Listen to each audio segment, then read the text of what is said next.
औज़ु बिल्लाहि मिनश शैतानिर रजीम बिस्मिल्लाहिर रहमानिर रहीम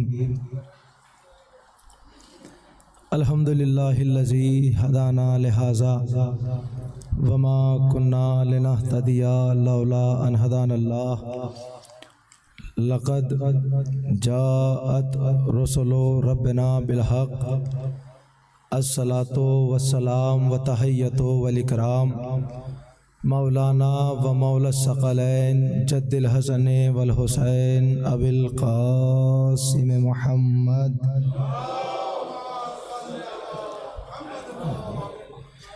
व आले बैतिही तय्यबीन अत्ताहिरीन अल-मासूमीन अल-मज़लूमीन वलअनतुल्लाहि अला आदाइहिम अजमईन मिन यौमिना हाज़ा इला क़याम यौमिद्दीन अम्मा बअद फ़क़द क़ाल अल्लाहु तबारक व तआला फ़ी किताबिहिल मजीद व हुवा अस्दक़ुस सादिक़ीन व क़ौलुहुल हक़ बिस्मिल्लाहिर रहमानिर रहीम अम्मन युजीबुल मुज़्तर्रा इज़ा दआहु व यक्शिफुस्सू व यजअलुकुम खुलफ़ाअल अर्ज़। सलवात पर मोहम्मद व आले मोहम्मद।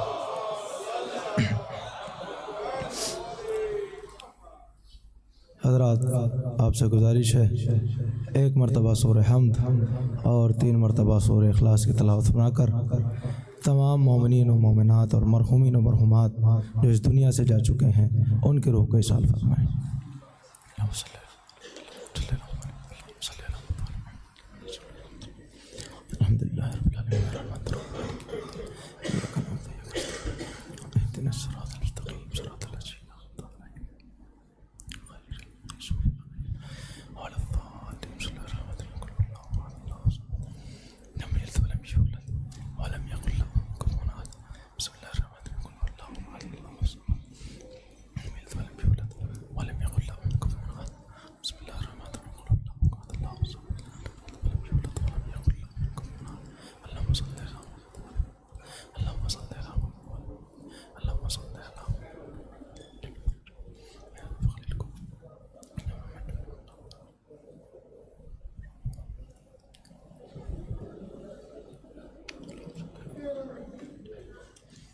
सलवात बर मोहम्मद व आले मोहम्मद। हज़रात, अवलन वो गुजारिश जो मैंने गुज़िश्ता मजलिस में की थी वो गुजारिश मुझे दोबारा करनी पड़ेगी। गुजारिश कर रहा हूँ कि आप थोड़ा सा मेरे करीब आ जाएं, थोड़ा सा आगे आ जाएं और सामने आ जाएं। ये भाई जो दीवार का सहारा लेके बैठे हुए हैं, बड़ी माजरत के साथ मैं इनसे गुजारिश करूंगा कि नौजवानों की जिम्मेदारी है कि वो कौम का सहारा बने। अगर वो दीवार का सहारा लेके बैठेंगे तो हमारी कौम बेसहारा हो जाएगी। आ जाइए, थोड़ा सा आ जाइए, थोड़ा सा करीब आ जाइए। सलवात पढ़ते रहिए और थोड़ा थोड़ा सा करीब आ जाइए।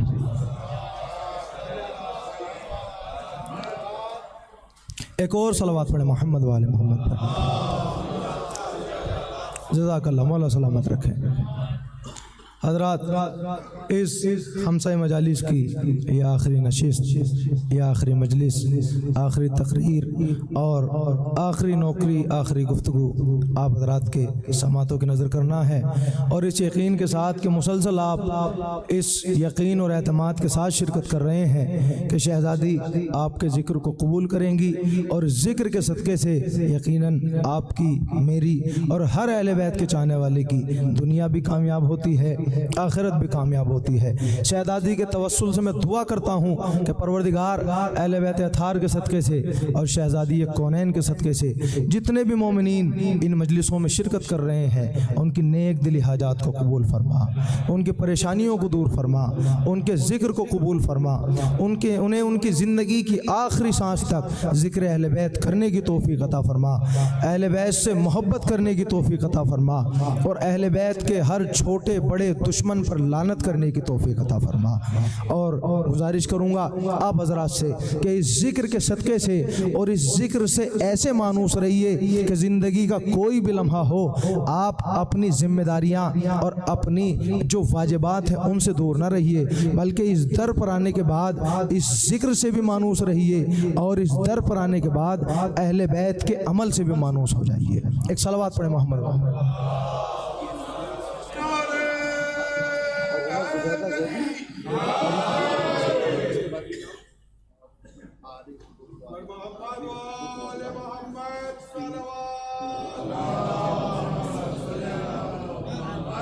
हजरात आपसे बार दीगर गुजारिश है कि एक मरतबा सूरह हमद और 3 मरतबा सूरह इखलास की तिलावत सुनाकर मरहुमा ज़ुबैदा ज़ैदी बिनते आरिफ याकूब अली और मरहुमा ज़ुबैदा ज़ैदी बिनते अब्दुल हुसैन अली महमूद ज़ैदी इब्ने अली बाकर और पैरिन बिनते अब्दुल हुसैन अली सईद इब्ने अली बाकर और आरिफ बुक वाले जो हजरात हैं उनके मरहूमीन की और उनके जितने भी उनके अहले खाना के मरहूमीन हैं उनकी रूह को एक मरतबा सूरह हमद और 3 मरतबा सूरह इखलास की तिलावत फरमाकर अहले बैत के सदक़े से इसाल फरमाएँ।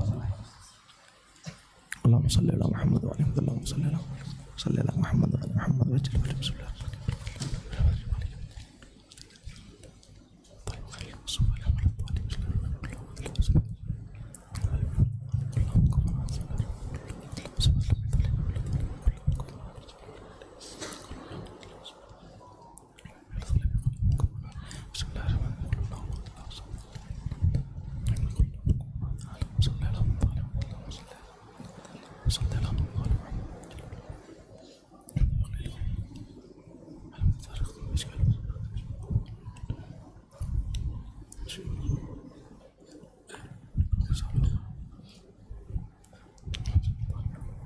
बारह दीगर सलवात पर मोहम्मद वाले।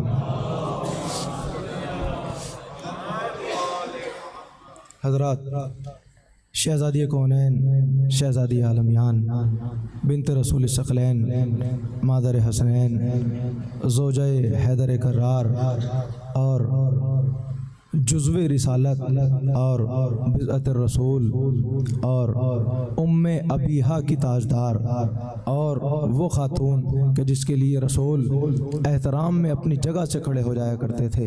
कायनात की उस बीबी की शहादत की मजलिसें हैं। किस बीबी की? उस बीबी की शहादत की मजलिसें हैं कि 1400 साल से लोगों ने बड़ी कोशिश की कि इस बीबी की शहादत को छुपा दिया जाए, इनके मसाइब पे पर्दा डाल दिया जाए और इतनी कोशिश की कि कैलेंडर में जहां मौलाए कायनात की शहादत के लिए लफ्ज़ शहादत आता था, इमाम हुसैन की शहादत के लिए लफ्ज़ शहादत इस्तेमाल होता था, इतनी कोशिश की गई इस बीबी की शहादत को छुपाने की कि जब बीबी की शहादत का जिक्र आता था तो कैलेंडर में शहादत नहीं लिखा जाता था, वफ़ात फातिमा लिखा जाता था। मगर ये शहादत का एजाज़ है, ये शहादत की अहमियत है और ये शहादत की मंजिलत है। क्या एजाज़ है शहादत का?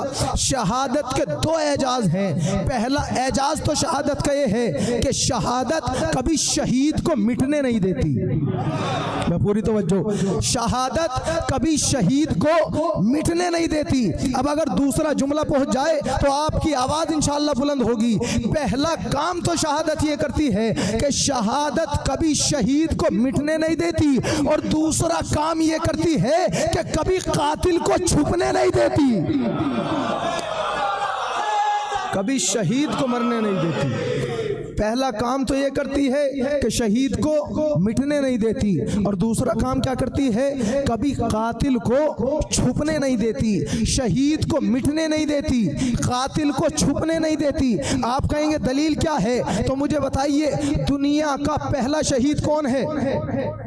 कौन है दुनिया का पहला शहीद? हाबिल, जनाब हाबिल दुनिया के पहले शहीद हैं हाबिल।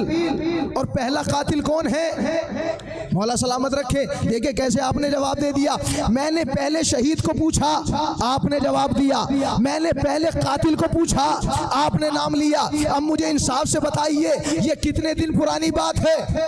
मैं पूरी तवज्जो, ये कितने दिन पुरानी बात है? का कितने दिन की बात कर रहे हो? हजारों साल पुरानी बात है, लाखों साल पुरानी बात है। करोड़ों साल पुरानी बात है, लेकिन आपको शहीद का भी पता है, कातिल का भी पता है। इसका मतलब यह है शहादत ने न शहीद को मरने दिया, न कातिल को छुपने दिया। सलावत पर मोहम्मद वाले मोहम्मद सलावत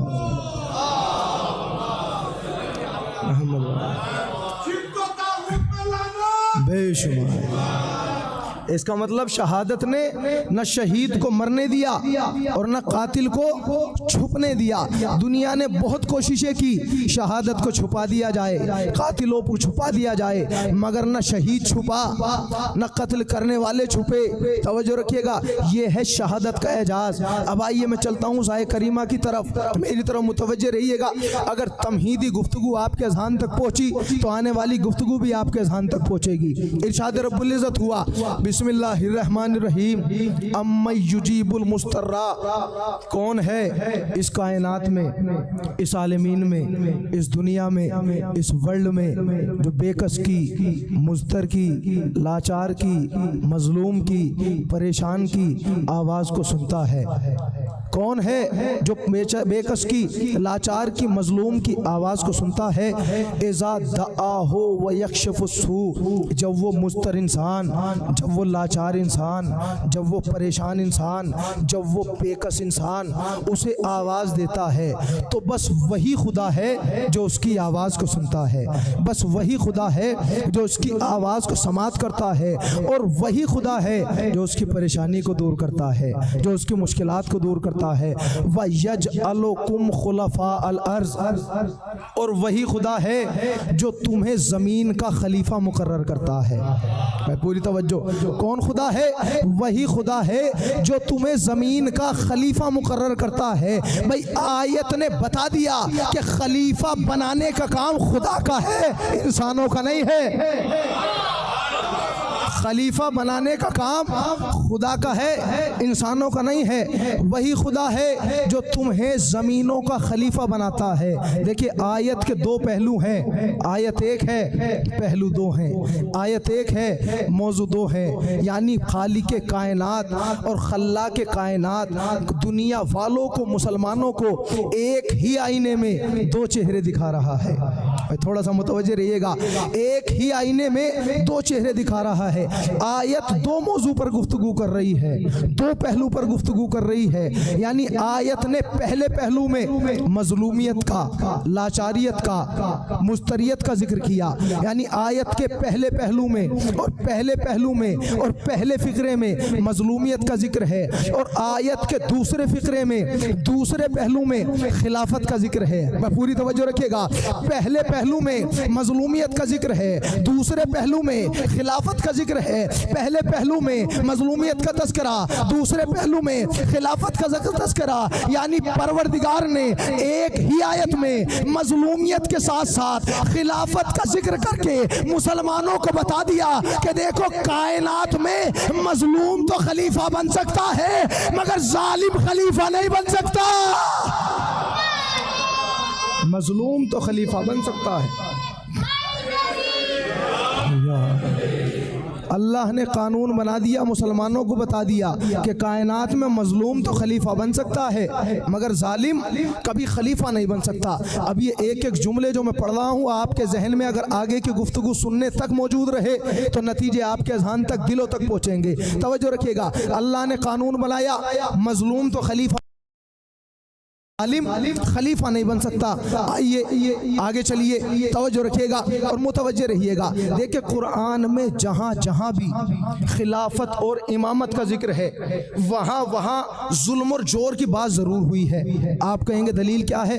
आइए फिर चलता हूँ मैं कुरान की तरफ। इरशाद हुआ बिस्मिल्लाहिर्रहमानिर्रहीम, पहली खिलाफत अबुल बशर हज़रत आदम की खिलाफत का ऐलान हो रहा है। अल्लाह ने क्या फरमाया? बिस्मिल्लाहिर्रहमानिर्रहीम, इन्नी जाइलुन फिल अर्ज़ खलीफा, मैं रूए ज़मीन पर खलीफा बनाने वाला हूँ। कौन कह रहा है? परवरदिगार, मैं रूए ज़मीन पर खलीफा बनाने वाला हूँ। अच्छा मुझे इंसाफ से बताइए, दुनिया के जाहिल से जाहिल इंसान का, अनपढ़ से अनपढ़ इंसान का, गुनहगार से गुनहगार इंसान का अल्लाह पर इतना यकीन तो है ही कि अल्लाह जो करता है अच्छा करता है, अल्लाह जो करता है बेहतर करता है, अल्लाह जो करता है सही करता है। तो जब गुनहगार से गुनहगार इंसान का, या ये कहूँ कि इतना यकीन है लोगों को अल्लाह की ज़ात पर कि अगर किसी का नुकसान भी हो जाए तो ये कह के दिलासा दिया जाता है, भाई गम न करो, सब्र करो। क्यों? इसलिए कि अल्लाह जो करता है, ये पूरी तवज्जो, अल्लाह जो करता है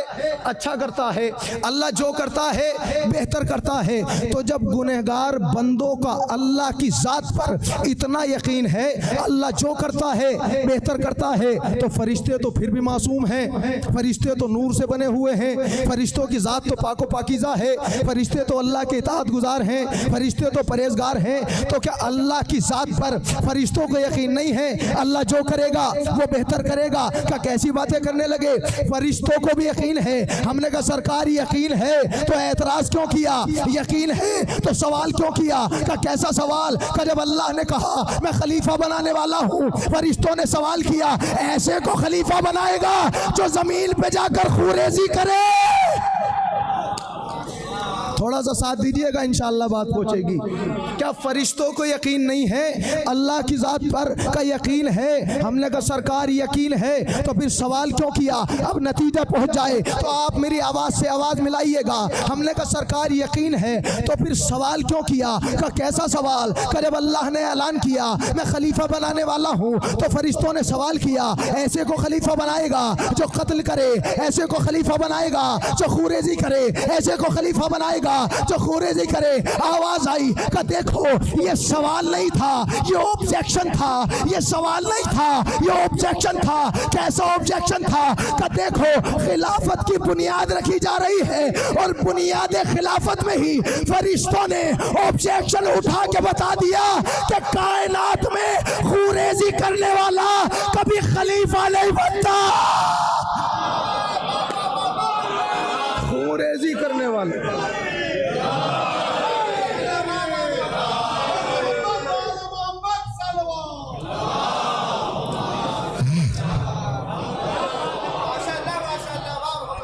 फरिश्तों ने एतराज करके बता दिया कि खूरेजी करने वाले कभी खलीफा नहीं बनते, कत्ल गारतगरी करने वाले कभी खलीफा नहीं बनते। मजलूम तो खलीफा बन सकता है लेकिन जालिम कभी खलीफा नहीं बनेगा। अब मेरे साथ रहिएगा, आयतें आपके अज़हान तक पहुंचा रहा हूं, आयतें पहुंचती रहे तो मेरा साथ देते रहिएगा। आखिरी गुफ्तगू है, न जाने अगले साल कौन जिंदा रहे और कौन इस दुनिया से चला जाए। अब जो इस मजलिस में बैठा है और जो मुझसे रूबरू है वो ये सोच के सुने शायद उसकी ज़िंदगी की आखिरी मजलिस हो, हक के फ़ज़ाइल ऐसे अदा करे कि आखिरी मौका है। तवज्जो रखिएगा, खूरेजी करने वाला खलीफा नहीं बनेगा, कत्ल करने वाला खलीफा नहीं बनेगा।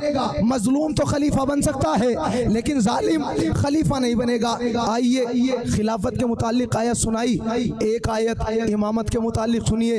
इरशाद रब्बुल इज़्ज़त हुआ बिस्मिल्लाहिर्रहमानिर्रहीम इन्नी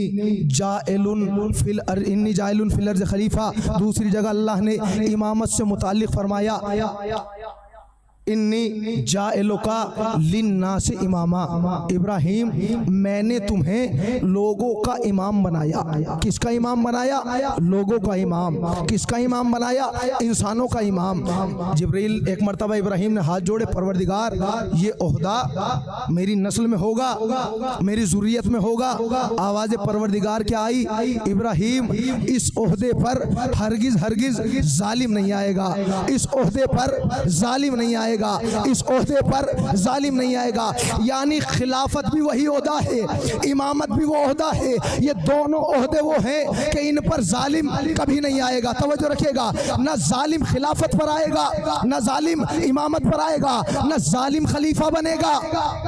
मैं पूरी तवज्जो, न जालिम कभी खलीफा बनेगा, न जालिम कभी इमाम बनेगा, न जालिम कभी खलीफा बनेगा, न जालिम कभी इमाम बनेगा। तो जब अल्लाह ने ये बता दिया कि जालिम न कभी खलीफा खलीफा बनेगा, जालिम न कभी इमाम बनेगा। तो अल्लाह ने कुरान में ये भी तो बताया होगा जालिम कहते किसे हैं, जालिम की पहचान क्या है, जालिम की अलामत क्या है। आइए मैं फिर चलता हूँ आपको कुरान की तरफ लेकर। मैंने हाथ जोड़ के कहा, ए अल्लाह की किताब, ए खुशखतर अपने अंदर रखने वाली किताब, ए लारैब किताब, ए बेऐब किताब, ए सैयद किताब, ए सरदार किताब, ए पाक किताब, ए पाकीज़ा किताब, तूने हमें ये बताया न जालिम खलीफा बनेगा, तूने हमें ये बताया न जालिम इमाम बनेगा। अब हमें बता तो सही जालिम कहते किसे हैं, जालिम की पहचान क्या है, जालिम की अलामत क्या है। आयत आगे बढ़ी, सूरह अनकबूत आगे बढ़ा, इरशाद रब्बुल इज्जत हुआ, बिस्मिल्लाहिर्रहमानिर्रहीम, वमा यजहदू बिआयातिना इल्ला ज़ालिमून, वमा यजहदू बिआयातिना इल्ला ज़ालिमून। अल्लाह ने फरमाया देखो जो भी कायनात में मेरी आयतें झुटलाए वो जालिम होगा।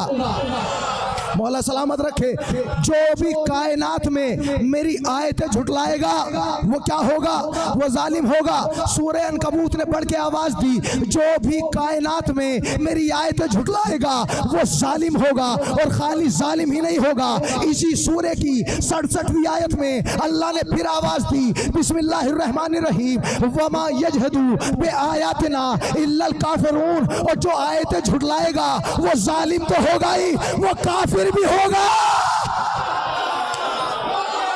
जालिम तो होगा ही। मौला सलामत रखे, मौला सलामत, मौला आपको सलामत रखे। क्या आयतों का आप इस्तकबाल कर रहे हैं, खुदा की कसम क्या बेदार समाते हैं। अब नतीजा जिस जिसके जहन तक, जिस जिसके कानों से होते हुए नतीजा दिलों तक पहुंच जाए, इसलिए कि शहजादी की मंजिलत बयान करने जा रहा हूँ। तो आप मेरी आवाज़ में आवाज़ मिला के शहजादी की अजमत को सलाम कर लीजिएगा। अल्लाह ने क्या फरमाया, न जालिम खलीफा बनेगा, न जालिम खलीफा बनेगा, न जालिम इमाम बनेगा। परवरदिगार जालिम होता कौन है, वमा यजहदू बिआयातिना इल्ला ज़ालिमून। कायनात में जो भी हमारी आयतों को झुटलाएगा वो जालिम होगा। फिर कुरान आगे बढ़ा, वमा यजहदू बिआयातिना इल्लल काफिरून, जो आयतों को झुटलाएगा वो जालिम तो होगा ही, साथ में काफिर भी होगा। जो आयतें झुटलाए वो जालिम भी, जो आयतें झुटलाए वो काफिर भी।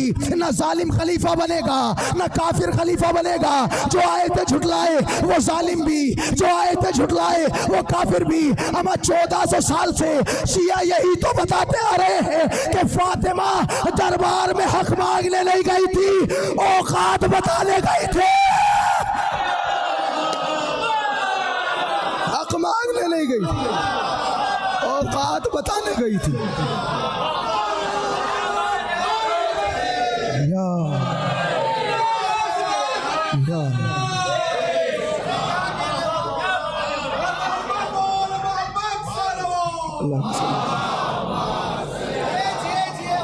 बहुत शुक्रिया। जो हमारी आयतों को झुटलाए, बिस्मिल्लाह बिस्मिल्लाह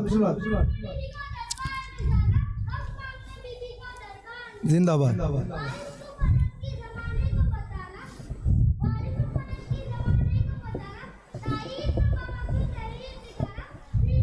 जिंदाबाद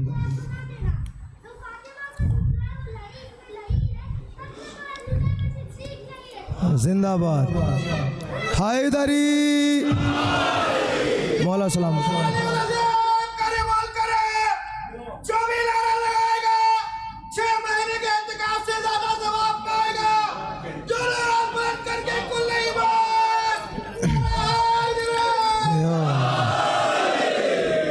मौला आपको सलामत रखे।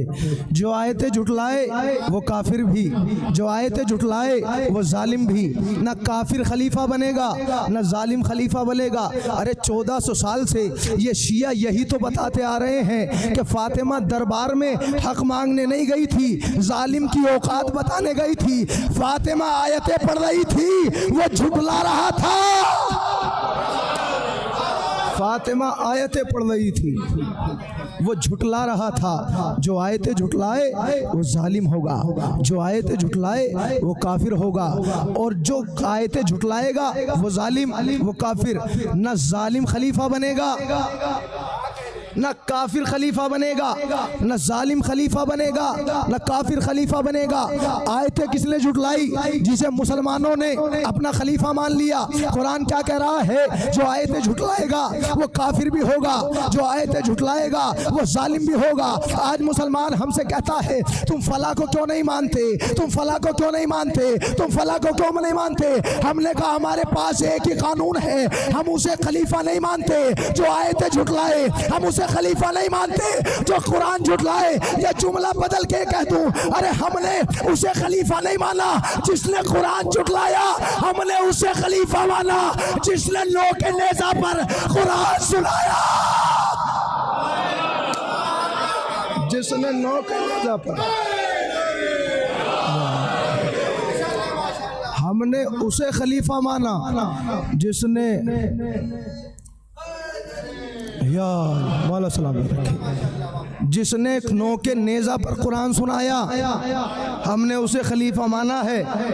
जिसने दरबार में कुरान झुटलाया, हमने उसे खलीफा नहीं माना है। तो जो आयतें झुटलाए वो काफिर भी, जो आयतें झुटलाए वो जालिम भी। अब झूठ की बात आ गई और झुटलाने की बात आ गई, तो चलिए फिर मैं आपको कुरान की तरफ लेके चलता हूँ।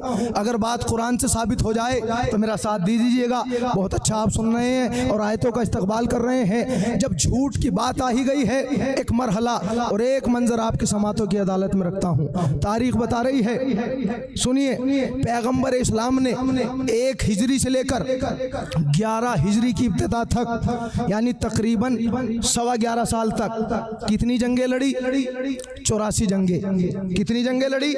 84 जंगें। अब एक सवाल आपसे करूं, अपनी जिंदगी की 84 जंगों में नबी क्या किसी जंग में मदद के लिए किसी खातून को ले गए? बहुत बड़ा सवाल मैंने किया। ले गए? किसी जंग में किसी खातून को ले गए? नहीं ले गए ना भाई। जब भी ले गए, कभी अमीर बनाकर चाचा हमजा को ले गए, कभी अलमदार बनाकर जाफर तैयार को ले गए, कभी अलमदार बनाकर हैदर कर्रार को ले गए। किसी औरत को नबी अपनी मदद के लिए किसी जंग में नहीं ले गए। तो जब ये तय हो गया कि नबी अपनी 84 जंगों में किसी भी औरत को जंग में मदद के लिए नहीं ले गए, किसी मैदान में नहीं ले गए, किसी महाज में नहीं ले गए, किसी मुकाबले पर नहीं ले गए, तो मुझे इंसाफ से बताइए, जब कभी किसी औरत को नहीं ले गए तो फिर मुबाहले में सैयदा को क्यों ले गए? मैं पूरी तवज्जो, अब मैं बात को अपनी गुफ्तगू से मुत्तसिल कर रहा हूँ। जब किसी भी जंग में किसी खातून को नहीं ले गए तो मुबाहले में सैयदा को क्यों ले गए?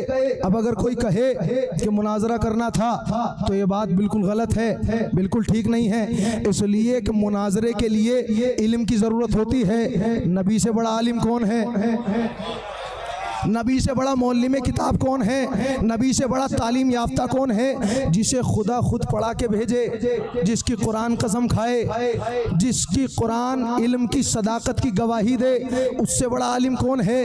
तो अगर मुनाजरा करना होता नबी अकेले जाते, फतह करके वापस आ जाते। ये सैयदा को ले जाने की क्या ज़रूरत है? अब अगर कोई बढ़ के ये कहे कि जंग लड़ना थी इसलिए ले गए, तो अली जैसा शेर खुदा मौजूद, अली जैसा शेर खुदा मौजूद, शाह लाफता मौजूद, हैदर कर्रार मौजूद, साहिब जुल्फ़कार मौजूद, साक़ी कौसर है, फातेह खैबर है, कतबुल अख्ताब है, हबीबुल अहबाब है, किताब मस्तूर है, साहिब तूर है, तारे को बुलाने वाला, सितारे को बुलाने वाला, सूरज को पलटाने वाला। भाई अली जैसा शेर खुदा शाह जुलजलाल मौजूद है।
बहलोल मुस्कुराए और मुस्कुरा के कहा, हारून तुझे मेरी नजर से क्या काम है? अरे ये पूछ, कुरान की नजर में सच्चा कौन था?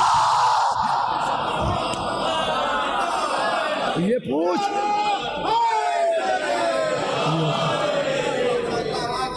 तुझे मेरे नजरिए से क्या काम? अरे ये पूछ, कुरान की नजर में सच्चा कौन था? तू ये क्यों पूछता है मेरी नजर में झूठा कौन था? मेरे नजरिए से काम न ले, बल्कि कुरान से पूछ। ये पूछ, कुरान की नजर में सच्चा कौन था? अब हारून परेशान, हारून हैरान का, अच्छा कुरान में दलील मौजूद है, कुरान में सनद मौजूद है? कहाँ दलील मौजूद है? का तो फिर दलील दो। अब जो आयत मुबाहिले में उतरी थी हारून के दरबार में, बहलोल ने वही आयत पढ़ी और कहा, बिस्मिल्लाहिर्रहमानिर्रहीम, निसाना व निसाकुम अनफुसना व अनफुसकुम अबनाना व अबनाकुम। ये कहने के बाद एक मर्तबा बहलोल दरबार में खड़ा हुआ, हारून की आंखों में आंखें डाल के कहा, हारून बस इतना समझ ले, जिसे रसूल ले गए वो सच्चा था, जिसे छोड़ गए वो झूठा था। जिसे ले गए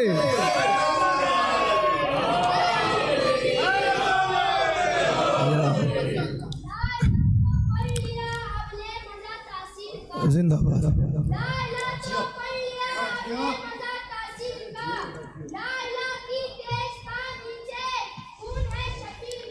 बेशक तहकीन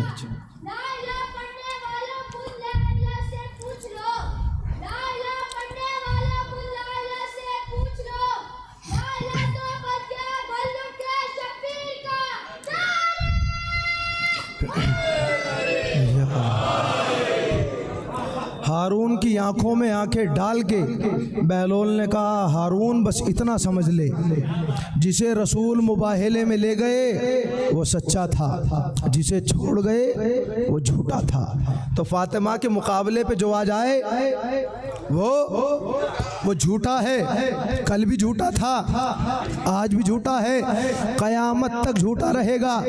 इसलिए कि फातिमा है सिद्दीका। पूरी तवज्जो। और यहाँ की सिद्दीका नहीं कि यहाँ वालों ने कह दिया तो सिद्दीका हो गई। अल्लाह ने कहा है सिद्दीका। पूरी तवज्जो, अल्लाह ने कहा है सिद्दीका। अब देखिए दो लफ्ज हैं, एक लफ्ज है सादिक, एक है सिद्दीक, एक है सादिका, एक है सिद्दीका। भाई पूरी तवज्जो, सादिका भी सच बोलने वाली, सिद्दीका भी सच बोलने वाली। शहजादी सादिका नहीं है, शहजादी है सिद्दीका। आप कहेंगे फर्क क्या है? फर्क ये है, सादिका वो होती है जो सच बोले और सिद्दीका वो होती है जो बोले वो सच हो जाए। जो बोले वो सच हो जाए उसे कहते हैं सिद्दीका। जो बोले वो सच हो जाए उसे कहते हैं सिद्दीका। अब सुनिए, सिद्दीका किसे कहते हैं? जो बोले सच हो जाए। और सिद्दीक किसे कहते हैं? सिद्दीक भी उसी को कहते हैं अगर हकीकी लफ्ज़ सिद्दीक का हकदार है। तारीख उठा के देखिए, सिद्दीक अकबर लक़ब है मौलाए कायनात का। तो पूरी तवज्जो, लक़ब चुरा के मोहतरम दूसरे बनते हैं। ये वो हैं जिन्हें अल्लाह लक़ब देता है। सिद्दीक अकबर कौन है? अली। सिद्दीक कौन होता है? जो बोले सच हो जाए। सिद्दीका कौन होती है? जो बोले वही सच हो जाए। आप कहेंगे दलील क्या है? तो दलील सुनिए। मिंबर कूफा पे अली ने मिंबर पे खड़े होकर कहा, अगर मैं चाहूँ और कहूँ ये दीवार सोने की हो जाए तो ये सोने की हो जाएगी। मैं इतना कहना था, दीवार ने रंग बदलना शुरू कर दिया। अली ने दीवार को देखा, मुस्कुरा के फरमाया, मिसाल दे रहा हूं, हुक्म नहीं दे रहा। मिसाल दे रहा हूं।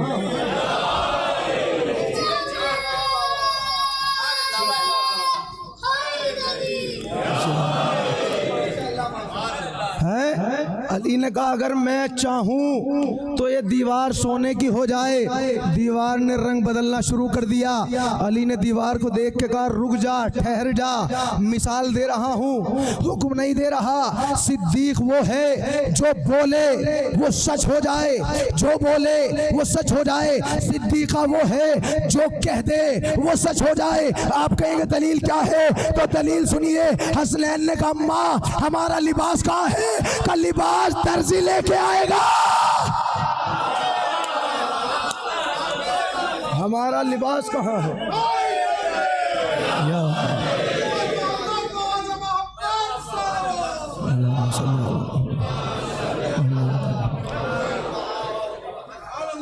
क्या कहा? लिबास दर्जी लेके आएगा। दर्जी के गए हुए हैं, दर्जी के गए हुए थे नहीं गए हुए थे ना, लेकिन जो कह दिया वो सच हो गया। तो सिद्दीका वो है जो कह दे वो सच हो जाए। और शहजादी ने कहा लिबास दर्जी लेके आएगा। तो दरोगे जन्नत रिजवान जन्नत ने दरवाजे पे आकर ये नहीं कहा कि मैं जन्नत से लिबास लाया हूँ, मैं रिजवान जन्नत आया हूँ। जब पूछा कौन, का हसनैन का दर्जी। मैं पूरी तवज्जो। शहजादी ने लफ्ज़ दर्जी का इस्तेमाल किया तो रिजवान जन्नत ने अपने आप को रिजवान नहीं कहा, क्या कहा? मैं हसनैन का दर्जी, मैं हसनैन का दर्जी। भाई दर्जी का ओहदा कितना बड़ा होता है? छोटा सा ओहदा, जरा सा ओहदा। जन्नत के दरोगा का ओहदा कितना बड़ा है? बहुत बड़ा ओहदा। मैंने हाथ जोड़ के कहा ऐ रिजवान जन्नत, अरे तेरे पास इतना बड़ा ओहदा था, तू जमीन पर आया था लिबास लेके, आने के बाद फखरी अंदाज में कहता मैं रिजवान जन्नत, मैं तो दरोगा जन्नत। तूने आके ये क्यों कहा कि मैं हूँ हसनैन का दर्जी? अरे क्या दर्जी कहने से तेरा मेयार नहीं घटा, तेरी मंजिलत नहीं घटी, तेरी फजीलत नहीं घटी, तेरा ओहदा नहीं घटा। एक मर्तबा रिजवान जन्नत ने मुस्कुरा के फरमाया अरे कैसी बात करता है, अरे जिनका नाका बनने में रसूल की अजमत न घटी, जिनका नाका बनने में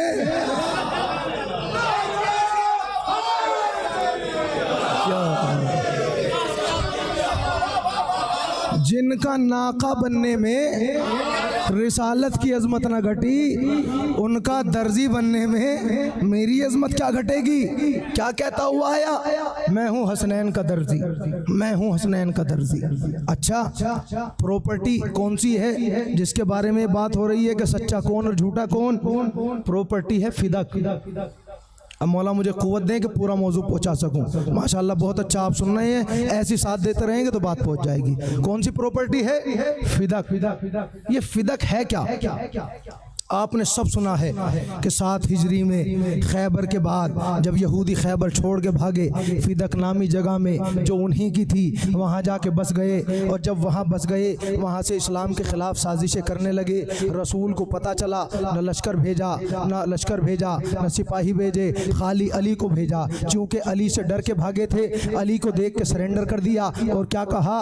हम अपने जुर्माने के तौर पर फिदक की आधी ज़मीन रसूल को तोहफे में देते हैं और ये वादा करते हैं आइंदा अगर हमने कोई ऐसी हरकत की तो जो बची हुई ज़मीन है वो भी रसूल की होगी। इस्लाम का एक कानून है, एक माले गनीमत होता है, एक माले फ़ई होता है। माले गनीमत वो होता है जिसमें 80% हक उम्मत का होता है और 20% हक रसूल का होता है। माले फ़ई वो होता है जिसमें 100 का 100% हक रसूल का होता है।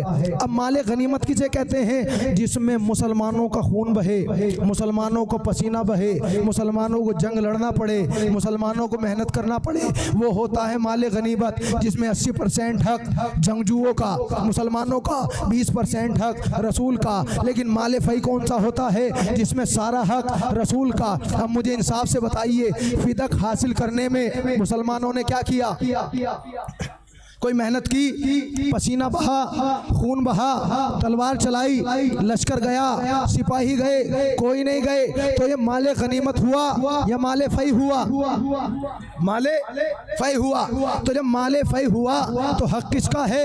रसूल का। जैसे ही रसूल के पास ही हक आया, अल्लाह ने आयत नाजिल की, जिब्रील आ गए, बिस्मिल्लाहिर्रहमानिर्रहीम। परवरदिगार कहता है व आते ज़िल क़ुरबा हक़्क़हू, मेरे रसूल अपने क़राबत गद्दारों को उनका हक दे दो। अब रसूल को पता था क्या देना है, लेकिन हम तक बात पहुंच जाए, लिहाजा पलट के जिब्रील से सवाल किया, जिब्रील किसको देना है, क्या देना है? जिब्रील ने पलट के कहा, या रसूल अल्लाह, अल्लाह फरमाता है फिदक फातिमा को दे दो, फिदक फातिमा को दे दो। रसूल ने सुना, एक तहरीर ली और लिखना शुरू किया। फिदक की ज़मीन फातिमा के नाम कर दी, फातिमा को हिबा कर दी। इसकी गवाह कौन बनी? उम्मे ऐमन। उम्मे ऐमन के सामने ये तहरीर लिखी गई, उम्मे ऐमन इसकी गवाह बनी। फातिमा को ये फिदक मिल गया। अब तवज्जो रखिएगा, अब आपको अगर फिदक की अहमियत सुननी है और समझनी है तो पहले फिदक की इनकम समझिए।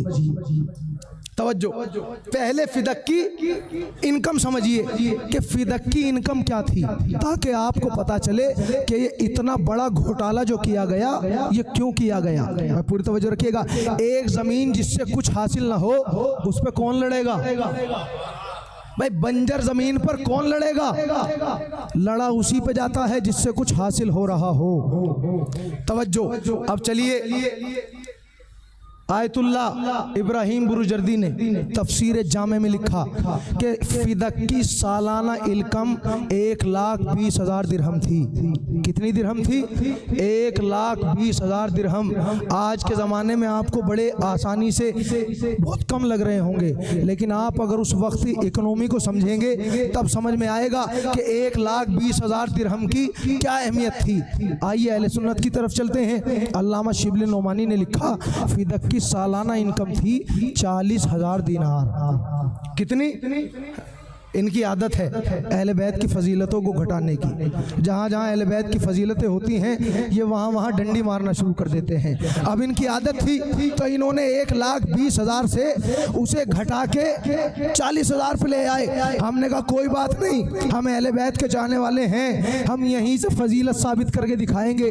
1,20,000 को छोड़िए, हम 40,000 पे बात करते हैं। 40,000 दिरहम सालाना है फिदक की इनकम। अहले सुन्नत के मुताबिक ये इनकम किस दौर में बता रहे हैं? उस दौर में बता रहे हैं कि जिस दौर की इकोनॉमी का आलम यह है कि एक घर का खर्च चलाने के लिए एक दिन में 2 से 5 दिरहम की जरूरत पड़ती है। मैं पूरी तवज्जो, 1, 2 से 5 दिरहम में का खर्च पूरा हो जाता है।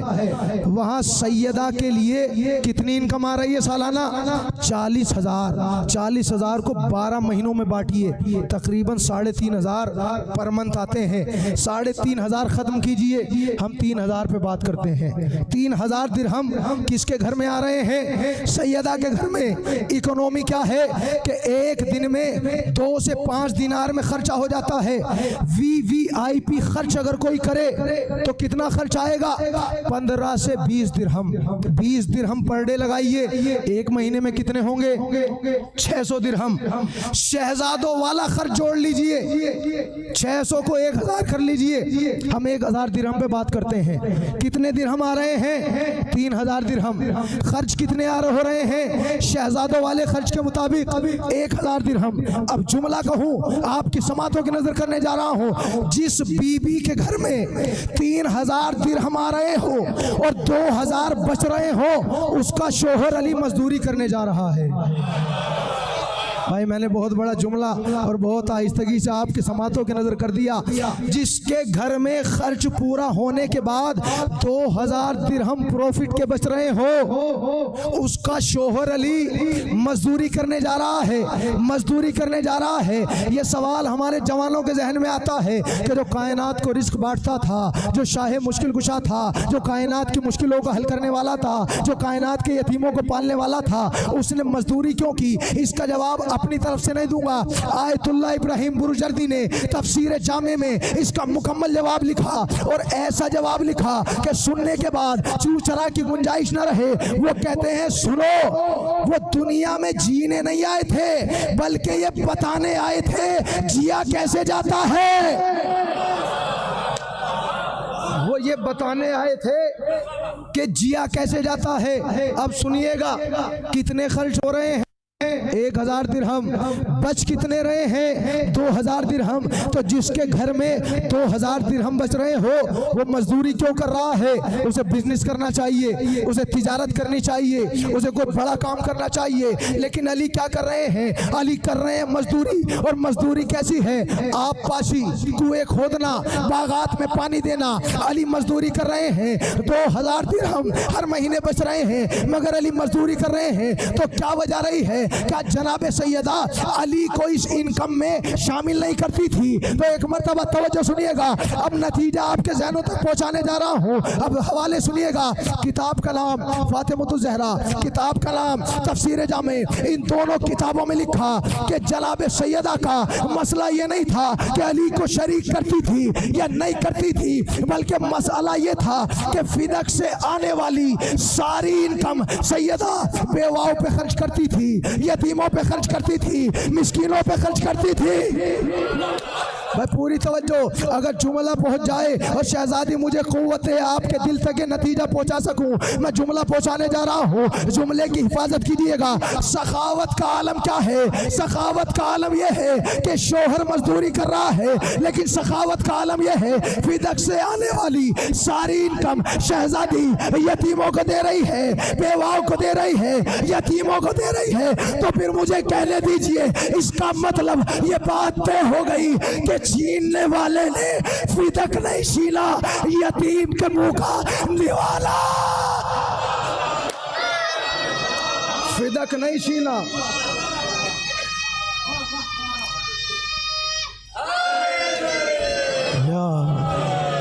छीनने वाले ने फिदक नहीं छीना, बल्कि यतीम के मुंह का निवाला छीना। अब जो यतीम के मुंह का निवाला तक छीन ले, पूरी तवज्जो, जो यतीमों के मुंह का निवाला छीन ले उसे आप क्या कहेंगे? भैया आपका फैसला है कि आप क्या कहें। अब जो मैं कहता हूं अगर वो मिंबर से कह दूं तो बात बहुत दूर तक चली जाएगी।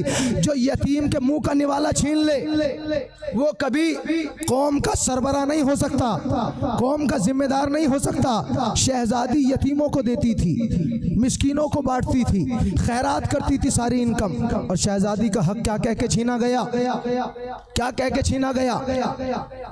क्या हदीस है? नहनो माशरल अंबिया ला नूरिसो वला नरेसो मा तरकनाहु सदका। शहजादी ने कहा मेरा हक है। क्या जवाब दिया गया? कहा आपके बाबा की हदीस है कि हम ग्रोहे अंबिया नवारिस बनते हैं, नवारिस बनाते हैं। हम जो कुछ छोड़ते हैं वो सदका होता है, हम जो कुछ छोड़ते हैं वो सदका होता है। शहजादी ने कहा माजल्ला सुम्मा माजल्ला, मेरा बाप कुरान के खिलाफ नहीं बोल सकता। अभी मेरे बाप को गए हुए ज़्यादा वक्त नहीं हुआ, तूने मेरे बाप पर बहतान लगा दिया, तूने मेरे बाप पर इल्ज़ाम लगा दिया। अरे कुरान कह रहा है वह वरसा सुलेमान दाऊदा, सुलेमान दाऊद के वारिस बनाए गए, सुलेमान वारिस के दाऊद बनाए गए। सुलेमान भी नबी है, दाऊद भी नबी है। कुरान की आयत बता रही है नबी वारिस बनता भी है, नबी वारिस बनाता भी है। शहजादी ने आयत सुनाई, उसने फिर हदीस सुनाई। शहजादी ने फिर आयत सुनाई जिसमें ईसा की विरासत का जिक्र है, उसने फिर हदीस सुनाई। शहजादी ने फिर आयत सुनाई जिसमें यहया की विरासत का जिक्र है, उसने फिर हदीस सुनाई। शहजादी ने फिर आयत सुनाई जिसमें ज़करिया की विरासत का जिक्र है, उसने फिर हदीस सुनाई। अब मैंने हाथों को जोड़ के कहा ऐ शहजादी इतनी आयतें क्यों सुना रही है, इतना कुरान क्यों सुना रही है? सामने वाला हदीस सुना रहा है, अपने बाबा की हदीस सुनाइए। क्या माज़अल्लाह आपको हदीस याद नहीं है? शहजादी ने कहा जितनी मुझे याद है इतनी किसी को याद नहीं है। तो ऐ शहजादी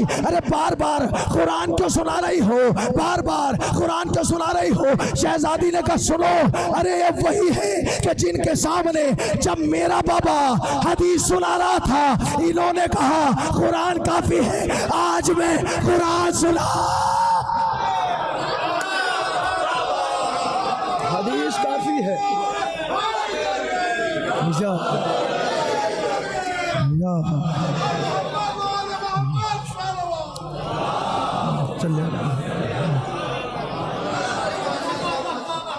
मैं इस झूठे के चेहरे से नकाब हटा रही हूँ। कल यही थे जब मेरे बाबा ने हदीस सुनाई तो इन्होंने कहा हमें कुरान काफ़ी है। आज मैं कुरान सुना रही हूँ तो ये कह रहा है हमें हदीस काफ़ी है। मैं दुनिया वालों को बताना चाहती हूँ ना ये कुरान वाला है ना ये हदीस वाला है, ना ये कुरान वाला है ना ये हदीस वाला है। बीबी आयतें सुनाती रही, वो झुठलाता रहा। बीबी आयतें सुनाती रही, वो झुठलाता रहा। बीबी आयतें सुनाती रही, वो झुठलाता रहा। जब आयतें सुनाती रही, झुठलाता रहा, तो सामने वाले ने एक नया सवाल रखा। कहा अच्छा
अब्दुल्ला की विरासत कौन कौन सी है?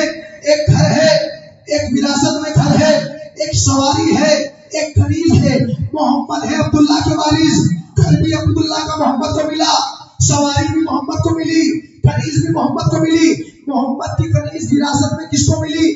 फातिमा को। लेकिन फातिमा दरबार में उम्मे ऐमन को लाई, गवाह बना के नहीं लाई। मैं जुमला कहने जा रहा हूँ, गवाह बना के नहीं लाई, सबूत बना के लाई। विटनेस बना के नहीं लाई, एविडेंस बना के लाई। तो इसलिए कि गवाहों को झुठला चुका था। यादा सैयदा ने गवाह नहीं बनाया, सबूत बनाया कि गवाहों को झुठला देगा, मगर सबूत कैसे झुठलाएगा? पूरी तवज्जो, सबूत कैसे झुठलाएगा? सैयदा कनीज किसकी थी? कनीज किसकी थी? उम्मे ऐमन। कनीज थी अब्दुल्ला की। अब्दुल्ला से विरासत में मिली मोहम्मद को, मोहम्मद से विरासत में मिली फातिमा को। सामने वाले ने क्या कहा? ना नबी वारिस बनता है, ना वारिस बनाता है। सैयदा ने उम्मे ऐमन को आगे बढ़ा के कहा, अरे तू कहता है नबी वारिस नहीं बनता, अरे अगर वारिस नहीं बनता तो ये कनीज कहां से आई? अगर वारिस नहीं बनता, मुझे बता ये कनीज कहां से आई? विरासत में मेरे बाप को मिली, मेरे बाप से विरासत में मुझे मिली। मेरा बाप वारिस बना भी, विरासत में कनीज दे के गया तो मुझे वारिस बना के गया।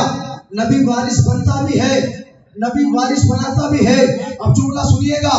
जब एक मरतबा सैयदा ने ये बात कही तो सामने वाले ने क्या जुमला कहा? पूरी तवज्जो। सामने वाले ने क्या जुमला कहा?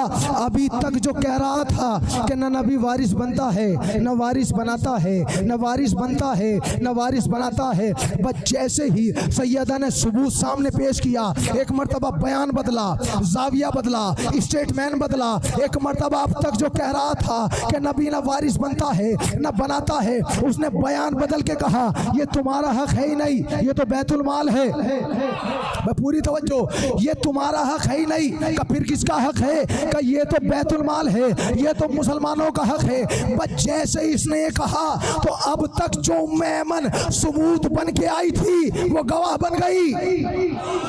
भाई मैं कुछ कह रहा हूँ, खुदा की कसम बहुत बड़ी बात मैंने कही।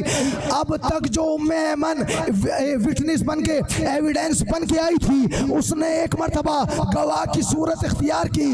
एक मरतबा दरबार में खड़ी हुई और खड़े होने के बाद सारे दरबारियों की तरफ नजर दौड़ाई और दौड़ा के कहा, क्या तुमने वो हदीस सुनी है कि रसूल ने मेरे लिए कहा था कि उम्मे ऐमन मैं तुम्हारी जमानत लेता हूँ कि तुम जन्नत में जाओगी? एक मरतबा लोगों ने हाथ उठा के कहा, हाँ हाँ हमने सुना था, नबी ने तुम्हारे लिए कहा था कि तुम जन्नत में जाओगी। उम्मे ऐमन ने मुस्कुरा के कहा, अगर नबी ने कहा था तो इसका मतलब मानना पड़ेगा, मैं जो कहूंगी वो सच होगा। भाई अगर नबी ने कहा था तो फिर मानना पड़ेगा कि जो मैं कहूंगी वो सच होगा। सारे दरबारियों ने कहा, हाँ हाँ जो आप कहोगी वो सच होगा।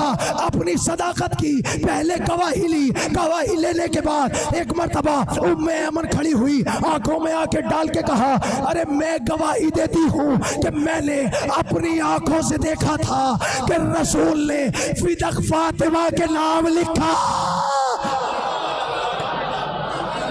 सलवात पर मोहम्मद वाले।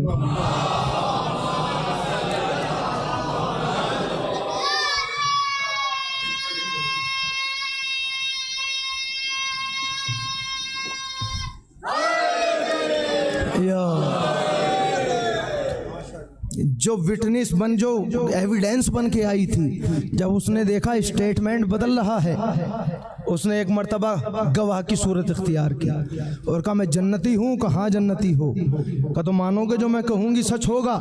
कहाँ मानते हैं? कहा मैंने इन्हीं आँखों से देखा है कि रसूल ने हक अपनी बेटी फातिमा के नाम लिखा। तो फिर क्या कह के झुठलाया गया? का एक औरत की गवाही काबिल कबूल नहीं है। क्या की गवाही काबिल कबूल नहीं है? दो औरतों की गवाही एक मर्द के बराबर हमारा गवाह अधूरा है। तवज्जो रखिएगा।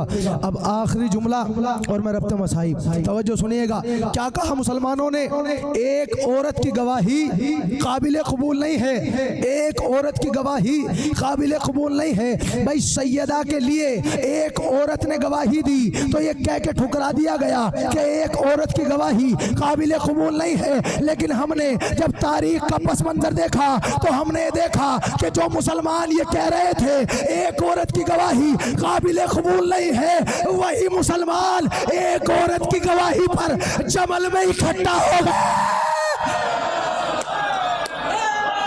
वही मुसलमान एक औरत की गवाही पर।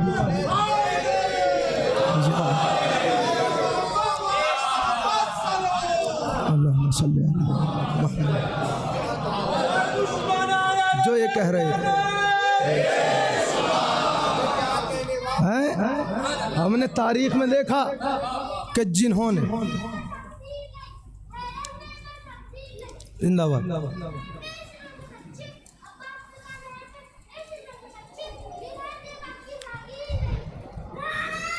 हैदरी भाई जिन मुसलमानों ने ये कह के सैयदा को वापस भेज दिया कि एक औरत की गवाही काबिल कबूल नहीं है, लेकिन हमने देखा वही मुसलमान एक औरत की गवाही पर जमल में अली की मुखालफत पे आ गए। वहाँ एक औरत की गवाही मान ली, लेकिन सैयदा के मुकाबले पर एक औरत की गवाही नहीं मानी। अच्छा, कितनी बड़ी इनकम थी फिदक की? अहले सुन्नत के मुताबिक 40,000 दिनार, अहले तशय्यो के मुताबिक 1,20,000 दिनार। इतनी बड़ी सालाना रकम थी फिदक की। किस वक्त? 1400 साल पहले। इसका मतलब ये है कि अगर किसी ने हक दबाया तो उसने बहुत बड़ी प्रॉपर्टी और बहुत बड़े पैसे के लालच में दबाया। मानोगे ना? लेकिन अगर आज की सूरत देखो, आज फिदक कहाँ है? कहाँ है फिदक इस वक्त? सऊदी में, सऊदी में है ना? कहाँ है फिदक? सऊदी में। आज उसकी इनकम क्या है? आज उसकी कोई बड़ी इनकम नहीं है। आज सऊदी के पास अपने तेल के कुएं हैं जिनके जरिए से पूरा मुल्क चल रहा है। इसका मतलब ये है फिदक की इनकम उस दौर में थी। आज के दौर में फिदक की इनकम की कोई अहमियत नहीं है सऊदी के लिए।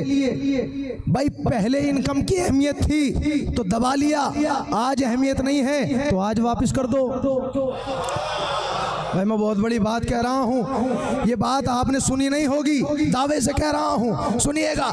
भाई जब अहमियत थी, फिदक के पैसों से हुकूमत चल रही थी, फौज का खर्चा हो रहा था, फौज का सारा खर्चा फिदक के पैसों से पूरा होता था।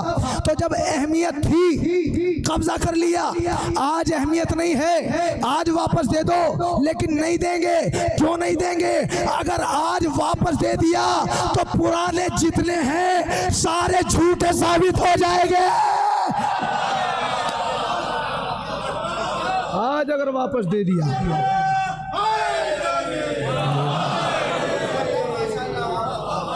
वापस नहीं देंगे।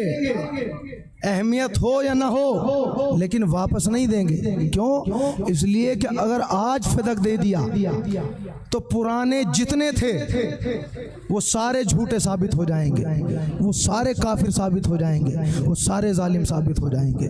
इसका मतलब ये है कि दौर जो 14 साल से नस्ल दर नस्ल चला आ रहा है, ये सारे सैयदा के गासिब हैं, ये सारे हक के सैयदा के गासिब हैं। और जो हक के सैयदा का गासिब हो उसकी ना दुनिया कामयाब हो सकती है, ना आखिरत कामयाब हो सकती है, ना उससे रसूल राज़ी हो सकते हैं, ना उससे फातिमा राज़ी हो सकती हैं, ना उससे अल्लाह राज़ी हो सकता है। अल्लाह अकबर। आप ज़रा अंदाज़ा लगाएं कि शहज़ादी को किन किन मुसीबतों का सामना करना पड़ा। अल्लाह अकबर। जिस खुदा ने सिद्दीक़ा का लक़ब शहज़ादी को दिया, उस शहज़ादी को दरबार में झुटलाया गया। शहज़ादी के लबों पर अपनी ज़िंदगी के आखिरी वक्त तक चंद जुमले हमेशा रहे, जिनमें एक जुमला ये भी था, अबुल हसन मुझे दरबार में झुटलाया गया। अल्लाह अकबर। अबुल हसन मुझे जालिमों ने दरबार में झुटलाया। हाँ अजीज़ो, तारीख का अलमनाक वाक़या है ये कि जिस बेटी के लिए रसूल अपनी जगह छोड़ के खड़े हो जाते थे, जब वो दरबार में गई, रसूल के पहलू में बैठने वालों ने उसे बैठने के लिए नहीं कहा, अरे सब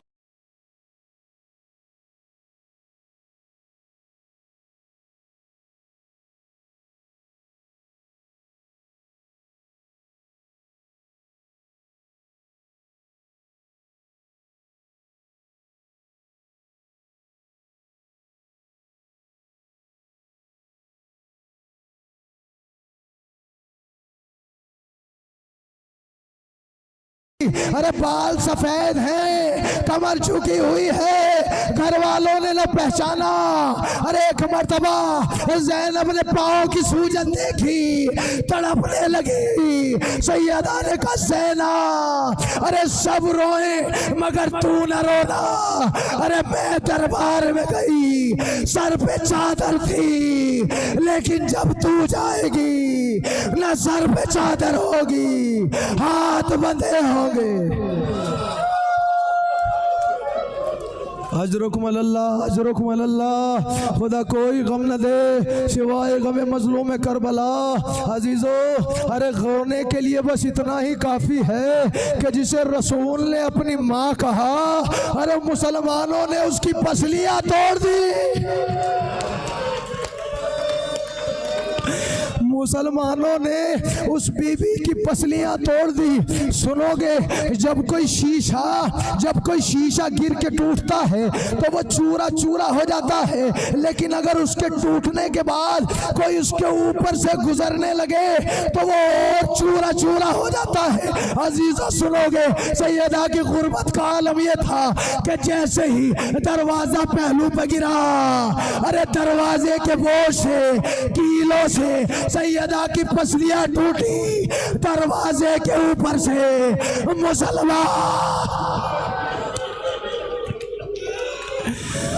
दरवाजा पहलू पर गिरा, अरे दरवाजे के ऊपर से मुसलमान चल चल के ऐसे जा रहे थे कि शहजादी की पसलियां चूरा चूरा हो गई। जज़ाकल्लाह जज़ाकल्लाह। सैयदा ने आवाज दी, फिजा मुझे पकड़ ले, मेरा मोहसिन शहीद हो गया। अजीज़ तारीख बताती है, अरे शहजादी ने वसीयतें की, अबुल हसन अरे रात की तारीकी में जनाजा उठाना, मेरे हुसैन का ख्याल रखना, ये रातों को उठ उठ के पानी मांगता है। अजरुकुम अल्लाह। अरे अपनी जिंदगी के आखिरी हिस्से में शहजादी हुसैन को न भूली, अल्लाह जाने अरे कितनी मोहब्बत थी हुसैन से, क्या आखिरी जुमले में भी कह रही है, ए अबुल हसन अरे मेरे हुसैन का ख्याल रखना, इसको प्यास बहुत लगती है। मैं कहूँगा बीबी आइए करबला का मैदान, यही हुसैन 3 दिन का भूखा प्यासा हुसैन। अजीजों बस एक रिवायत पढ़नी है। अजीजों और बाबे मकातिल लिखते हैं कि 3 जनाजे ऐसे हैं कि जिन जनाजों को गुस्ल देने वालों ने जब गुस्ल दिया, अरे बर्दाश्त ना कर सके, एक चीख मारी। अजीजों जनाजे पढ़ने जा रहा हूँ, पहले तीसरा जनाजा पढ़ूंगा, फिर दूसरा जनाजा पढ़ूंगा, फिर आखिर में पहला जनाजा पढ़ूंगा। जितना पुरसा देना है हुसैन को उनकी माँ का दे लीजिएगा। मसाइब नहीं रुलाते हैं, हमेशा तसव्वुर रुलाया करता है, जरा एहसास कीजिएगा। अरे अगर किसी की माँ के माँ को उसकी औलाद के सामने तमाचा मारा जाए, अगर किसी की जोजा पर उसके शोहर के सामने जलता हुआ दरवाजा, हाँ जज़ाकल्लाह जज़ाकल्लाह। अरे 3 जनाजे ऐसे हैं तारीख में कि जब उन्हें गुस्ल दिया गया, गुस्ल देने वालों से बर्दाश्त न हुआ। अरबाब मकातिल लिखते हैं कि तीसरा जनाजा सैयद सज्जाद का जनाजा था, आबिद बीमार का जनाजा था कि जब शहादत हुई तो एक मर्तबा मोहम्मद बाकिर ने जब गुस्ल देना शुरू किया, हाथों के निशान देखे, गुस्ल देते रहे, गले के निशान देखे, गुस्ल देते रहे। लेकिन तारीख के जुमले ये हैं, अब जो इमाम ने इमाम को करवट दिलाई, अब जो कमर पे कोड़ों के निशान, अब जो कोड़ों के निशान देखे, एक चीख मारी। चाहने वाले ने पूछा मौला ऐसा क्या देख लिया? का चाहने वाले, अरे मैंने हाथों पे निशान देखे, मैंने बर्दाश्त कर लिया, पाँव पे निशान देखे, मैंने बर्दाश्त कर लिया, अब जो मैंने करवट दिलाई मैंने देखा, अरे कोड़ों के निशान ऐसे थे जैसे किसी ने आज ही ताज़ी आने लगा। जज़ाकल्लाह जज़ाकल्लाह। शहजादी मुझे क़ुव्वत दे कि मैं रिवायत मुकम्मल कर सकूं, दिल खोल के पुरसा दे लीजिएगा आज़ादारों। अरबाब मकातिल लिखते हैं पहला जनाजा सैयद सज्जाद का जनाजा है कि जिसे मोहम्मद बाकिर ने गुस्ल दिया, अरे बर्दाश्त न कर सके, चीख मारी। अजीज़ो दूसरा जनाजा, पहला तीसरा सैयद सज्जाद का है, दूसरा जनाजा हुसैन की यतीमा बेटी 4 साल की सकीना का है जिसके कान जख्मी है, अरे कुर्ता जला हुआ है, चेहरे पर तमाचों के निशान। अरबाब मकातिल ने लिखा, अरे जब गस्साला ने गुस्ल देना शुरू किया और गुस्ल दे चुकी सैयद सज्जाद के पास आई, हाथों को जोड़ के कहा मौला अरे क्या इस बच्ची को कोई बीमारी थी? इतना सुनना था। सज्जाद तड़प गए, ए बहन ऐसा न कहो, मेरी बहन को कोई बीमारी न थी। कहा मौला अरे जब मैंने बच्ची के बदन से कुर्ता हटाया, अरे कुर्ते के साथ बदन की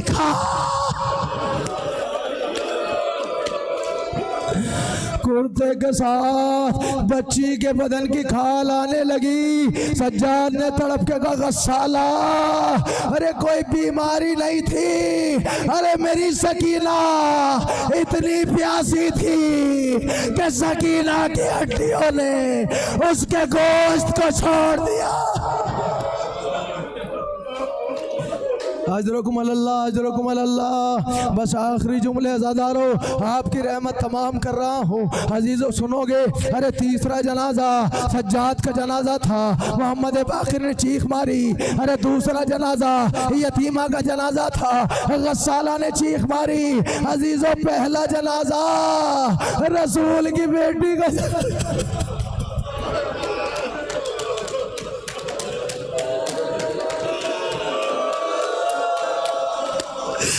पहला जनाजा रसूल की बेटी का जनाजा था। अरे खैबर शिकंजे साली जब गुस्ल देने लगा, ऐसी चीख मारी सलमान से बर्दाश्त न हुआ। का मौला अरे कभी ऐसे रोते न देखा। जज़ाकल्लाह जज़ाकल्लाह। सलमान ने कहा मौला अरे पैरों से तीर निकाला गया, कभी रोते न देखा। बहुत जुल्म ढाए गए, कभी रोते न देखा। ऐसा क्या देख लिया कि बर्दाश्त न हो सका? अली तड़प गए, वो तड़प के का सलमान अरे जब मैं सैयदा को गुस्ल दे रहा था, मैंने सैयदा का हाथ पसलियों से हटाया। अरे क्या देखा? सैयदा की पसलियां टूटी हुई थी। हाय अफसोस, पसलियां टूटी थी मगर अली से न बताया। हाय मजलूम ये सैयदा, हाय रसूल की बेटी।